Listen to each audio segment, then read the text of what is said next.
ચાલો હું તમને આજે એક ગાંડાની કહાની સંભળાવું. ગાંડાની કહાની સંભળાવું ને એટલે તમે મને એટલું કહેજો કે આમાં મારો કહેવાનો અર્થ શું છે. એક ગામ હતું અને ગામમાં એક ગાંડો હતો. ગાંડો એટલે જેવો તેવો ગાંડો નહીં, હાઈફાઈ ગાંડો હતો.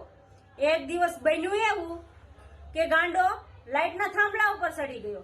લાઈટના થાંભલા ઉપર ચડી ગયો એટલે ગામવાળાને તો ટેન્શન થઈ ગયું કે આ હવે શું થશે, પડીને મરી જશે. તો ગામવાળા બધા ભેગા થયા અને ઘણો સમજાવ્યો કે નીચે ઉતર તો ન ઉતર્યો.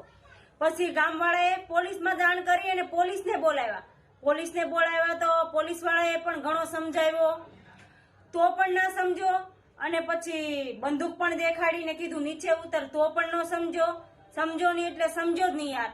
પછી ગામવાળાના મગજમાં કઈ આઈડિયા આવ્યો, એને બીજા ગાંડાને બોલાવ્યો. એટલે બીજો ગાંડો એ પણ જેવો તેવો નતો, હાથમાં બ્લેડ લઈને આવ્યો. એટલે ઓલો ઉપર ચડેલો ગાંડો હતો ને એને ખાલી એટલું કીધું કે નીચે ઉતર નકર આ બ્લેડેથી થાંભલો કાપી નાખીશ. દોડ નીચે આવ્યો. એને એમ થયું થાંભલો કાપી નાખશે તો નીચે પડીને મરી જશે.